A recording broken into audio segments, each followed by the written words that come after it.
Hey, I'm William from the Zombie Star, and on top of everything else that we've been trying to get done this week, I actually found time to sit down and read some awesome titles. This is everything that we're keeping up with, and we even have a number one to talk about. I can't believe it either. Let's see what we've been reading this week in comics. I've probably read like 5 or 6 issues in order to catch up with issues number 8 and issues number 9 of Time Before Image Comics. This is still a really awesome crime drama with a time-traveling twist and even some comedic elements. This kind of reminds me of like if the film Snatch and Looper were like a thing. For 9 issues now, the story has been following main characters Nadia and Tatsu, who have been the subject of a cat-and-mouse chase and fight for survival as they are caught between 2 of the most powerful crime syndicates in the world, known as the Syndicate and the Union. Tatsu being a former member of the Syndicate and Nadia being a federal agent, the two have had to make some really tough decisions and try to work as a team in order to pursue their very different agendas.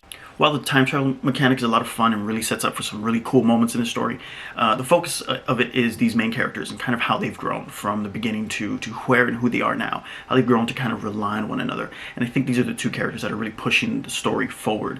Without giving too much away, issues 8 and 9 introduce a new character that really adds a new element and new dynamic to Tatsu and Nadia. The artwork is just another element that really makes this title kind of a must-read, where it is very deliberate, very unique, really has its own look, and is really apart from anything else that I've ever read.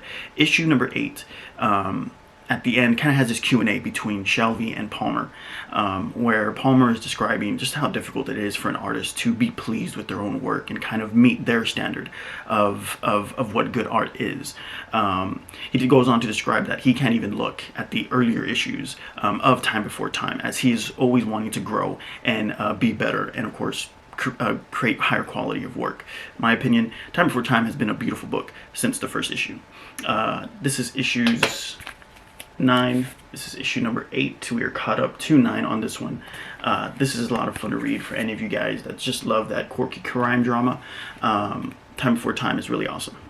We also read Deep Beyond issue number 11 this week. This is still probably my favorite science fiction title coming from Image Comics, where I've described Deep Beyond as I feel highly inspired and influenced by a lot of very popular science fiction films and books and stories that we know of. I've described it as kind of this multi-layered and story with many moving parts.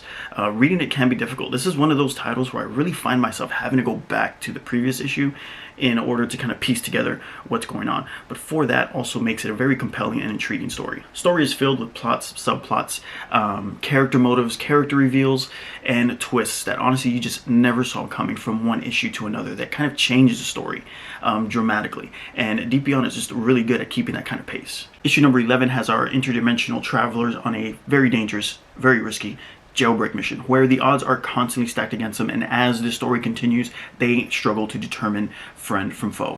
Deep Beyond is just one of those titles that, in order to get it, you just got to read it. I absolutely love the artwork in Deep Beyond that has been kind of carrying the story for 11 issues. Not only just for its beautiful character models, but bringing these alien worlds and interdimensional worlds to life, and also capturing this intense action that is really just amplified by this very deliberate and vibrant art style. Deep Beyond issue number 11. This is our only cover. Again, for a lot of reasons, Deep Beyond is just a lot of fun to read. Maze Book issues number 4, and we caught up to the end with issue number 5. Really hard to describe Maze Book in a few words. We'll just say that this is not for everyone, as it is a really slow-paced, deliberately slow-paced, intense, powerful drama by Jeff Lemire. Whether it's stories like Sweet Tooth, Ascender, Trillium, or Family Tree, Lemire has been really good at creating these fantastical narratives and fantastical worlds while still maintaining a very real focus, a very relatable focus on characters and character growth and development.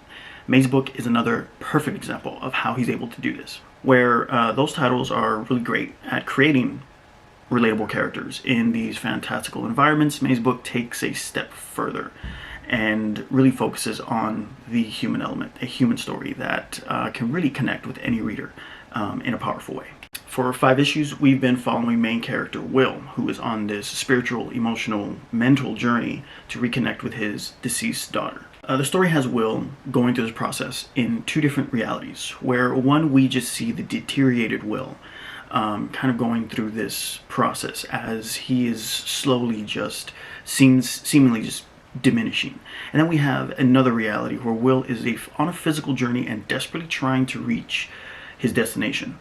One of my favorite things about Maze Book is the use of symbolism, specifically the use of thread and, of course, mazes. For me, thread is the way for Will. The maze is the challenge that he will have to endure in order to get to where he is going. And the book is really brilliant at just playing at these multiple levels when it's telling this very dramatic, very emotional story. This book is extremely unique, and if you have read Maze Book, let me know what you guys got from it. Let me know how you guys interpret it, as this book is just really dominantly told through metaphor. And as usual, Jeff Lemire is artist as well, and is just brilliant in capturing not only the worlds that Will is living in, but the character Will himself, as the artwork is really a makeup, I feel, of his emotional and mental state. And it's just a great element that pushes this very unique, one-of-a-kind kind of story.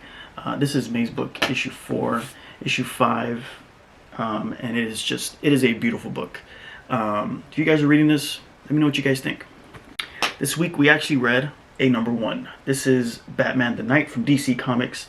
And of course, when I saw Zdarsky's name on here, and let me butcher these other two names, Di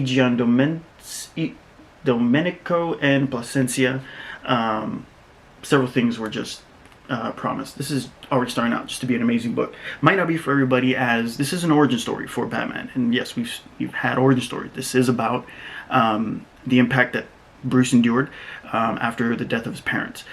But I'm really loving that it is a very concentrated psychological focus on Bruce Wayne and the process that he's going through, and kind of everything that influences him to become the Dark Knight that we know.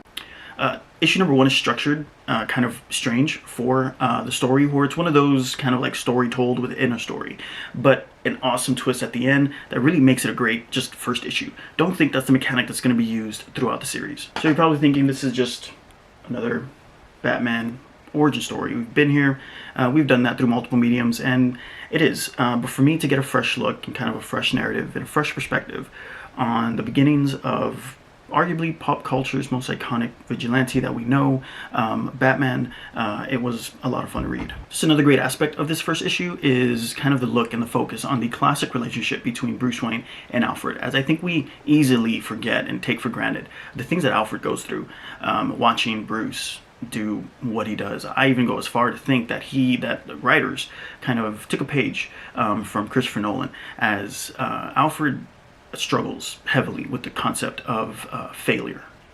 As I'm not familiar with the artists and any work that they've done before, I can already say that they are bringing the world of Gotham and these characters to life beautifully with their art style. Specifically with their illustrations of Bruce and Alfred. The pain, the rage, the fear, the chaos, the trauma that is inflicted both on Alfred and on Bruce is something that is really captured just beautifully in these panels. We only got the standard cover, but this is Batman the Knight, issue number 1. Batman fans, give it a shot. And that'll do it for this week in comics. This is everything that we have read this week. Let me know what you guys are reading. Let me know what you guys think of these titles, if you are caught up with them as well, as we are continuing the fight to catch up with weekly issues. I know some of these are pretty old. But thank you guys for watching, and we'll see you guys next week in This Week in Comics.